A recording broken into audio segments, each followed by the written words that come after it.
year was 1913. Woodrow Wilson was president, and powerful banking interests, who had been trying for years, finally achieved their long-term goal of a silent coup d'etat by taking control of the American government.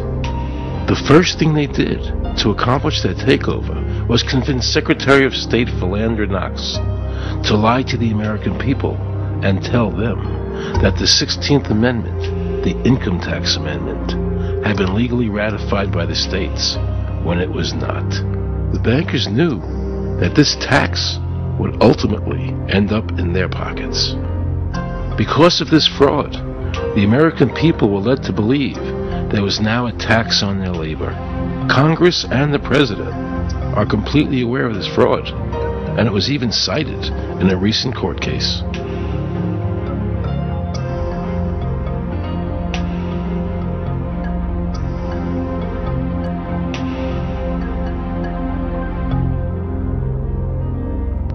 That very same year, the bankers committed their second and by far the most diabolical fraud ever perpetrated on the American people by bribing senators to pass the Federal Reserve Act without the required constitutional amendment. All in favor, say aye.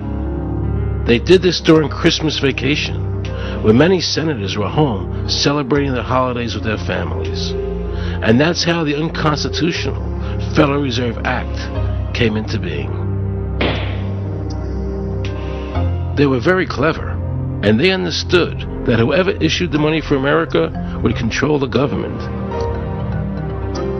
The bankers won, and the American people lost, because most politicians will sell their soul for $1. And now the Federal Reserve could issue dollars legally. As Mayor Rothschild said, "Give me control of a nation's money supply, and I care not who makes its laws." He knew that he and the other bankers would now control the laws of the nation.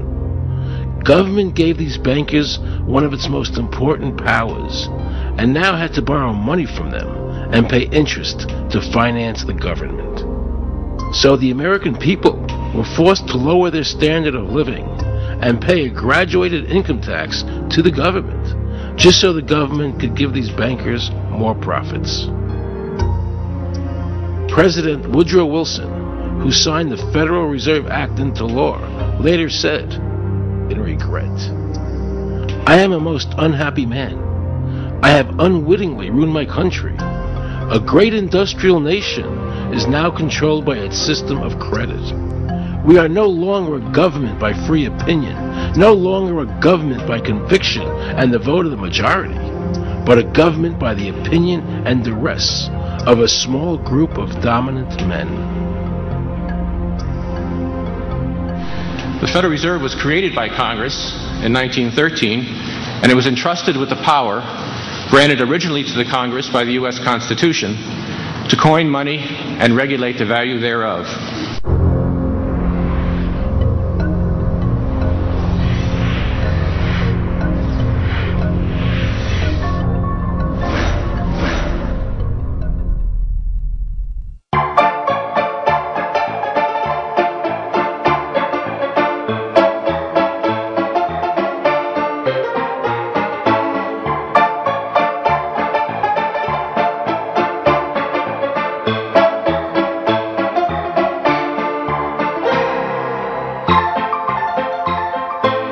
What's your name? Jan Crafting? Hi, Jen. I'm Aaron Russo. I produced the movie Is this a joke? Am I gonna No, make no, it it's not a foolish? joke. Okay, good. No. I produced the movie Trading Places with Eddie Murphy and The Rose with Bette Midler, many movies, and I'm doing a feature film. And my film was about my quest to find out whether or not people pay income taxes. Do you pay an income tax? Yes, I do. You do? Yeah. Have you ever seen a law that requires you to pay an income tax? Have I ever read it? You mean in the page, black and white? No, no. So you pay the income tax, I assume? Of late. Well, actually, no, I didn't file last year, but... Okay. I'm sorry, is this on film? No, I paid my tax. My question to you is, have you ever seen a law that says you have to pay an income tax?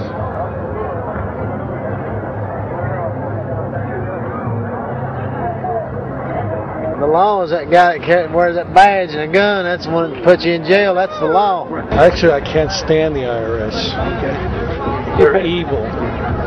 Do you have any fear of the IRS? Not really, because I'm Canadian. I think it's actually unconstitutional, is what I've heard.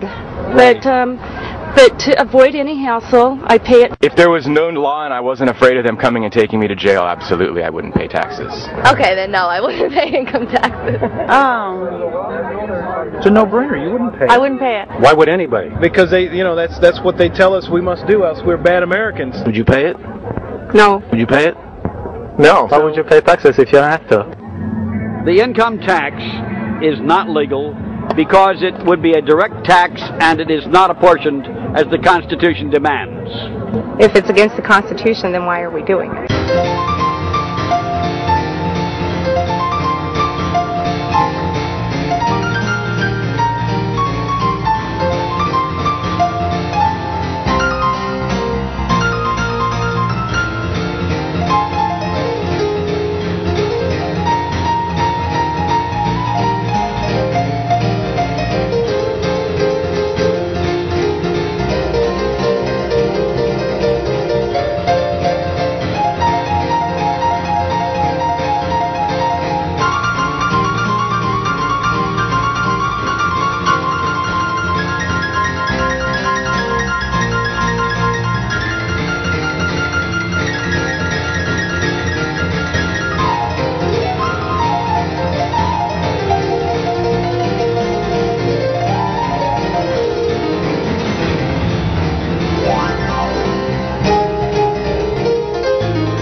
I really expected that, of course, there's a law that you can point to in the law book, the code, that requires you to file a tax return. Of course there is.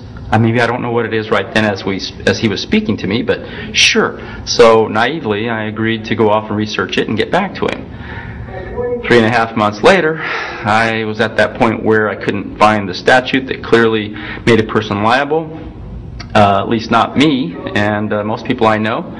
And I had no choice in my mind except to resign. I had to leave the IRS because I presented evidence that I had accumulated indicating that the agency was violating the law and violating people's rights.